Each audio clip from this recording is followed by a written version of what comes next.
Assalamualaikum warahmatullahi wabarakatuh. Waalaikumsalam warahmatullahi wabarakatuh. Saudara-saudara kaum muslimin rahimakumullah. Seperti kita maklum bahwa Allah Subhanahu wa taala menciptakan manusia dan jin untuk melaksanakan ibadah kepadanya.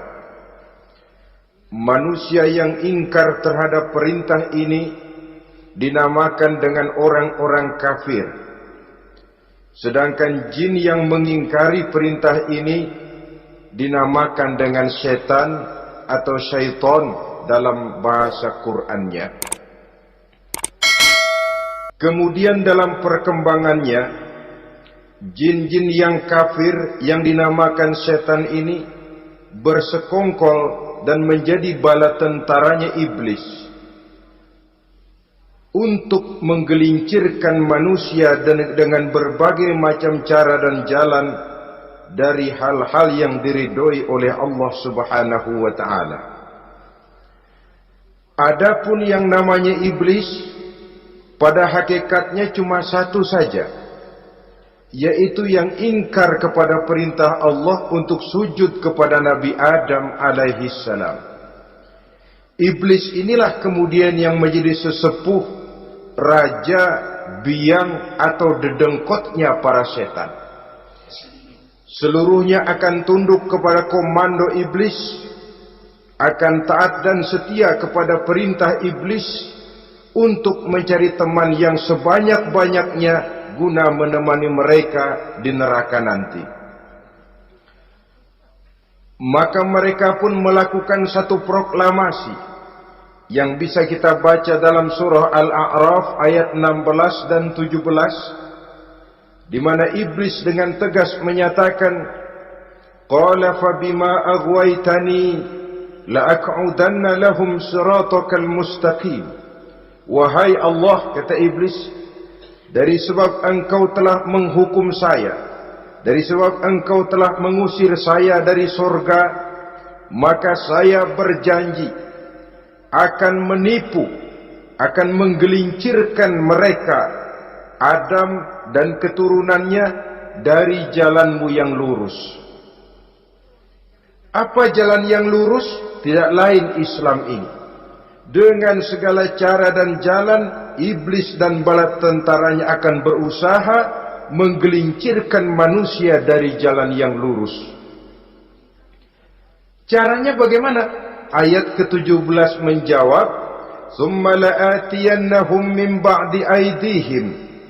Akan kami datangi mereka, akan kami goda mereka dari arah sebelah depan. Kalau cara itu tidak kena, wa min khalfihim, kami goda mereka dari sebelah belakang. Andai kata cara itu pun tidak mempan, wa an aimanihim, dari arah sebelah kanan. Kalaupun itu gagal, wa an syama'ilihim, kami akan datang dari arah sebelah kiri. Pendeknya dari 4 penjuru angin, iblis dan seluruh bala tentaranya yang bernama setan belum akan puas sebelum kita tergelincir dari jalan yang lurus yang diridhoi oleh Allah Subhanahu wa taala. Sebagian ahli tafsir menjelaskan bahwa jika iblis menggoda dari arah depan, yang dimaksud dari depan ini adalah dunia. Sehingga manusia menjadikan dunia sebagai tujuan akhir dari seluruh kegiatan hidupnya. Ia pergi pagi, pulang sore, peras keringat, banting tulang, tidak ada yang dikejar kecuali dunia, dan cuma untuk kepentingan dunia. Dunia yang membuat orang berpaling daripada akhirat. Dunia yang membuat orang lupa kepada tujuan penciptaannya. Maka dunia termasuk perangkap iblis. Apa isi dunia? Biasanya yang lazim itu 3 ta itu. Harta, tahta, wanita. Itu yang bikin orang jadi sibuk sampai lupa kepada tujuan penciptaannya. Untuk apa dia diciptakan oleh Allah? Ini wa'an min baini aidihim. Kami goda mereka dari arah depan dengan menyodorkan dunia dalam bentuk yang hijau ranau, dunia dalam bentuk yang manis sehingga mereka tenggelam di dalamnya lalu melupakan akhirat. Kalau cara itu juga tidak kena, wa min khalfihim, kami datang dari sebelah belakang. Kami lupakan mereka kepada akhirat. Itu mah urusan nanti bagaimana saja. Yang penting yang kita hadapi sekarang apa? Dunia, akhirat kita belum tahu dan bahkan belum tentu ada. Yang sudah pasti saja kita garap. Melupakan akhirat. Wa an aimanihim, yang dimaksud dari arah sebelah kanan, iblis dan setan selalu menghalang-halangi manusia untuk berbuat kebaikan, karena kanan adalah lambang kebajikan, sedangkan an syama'ilihim, kiri adalah lambang kejahatan.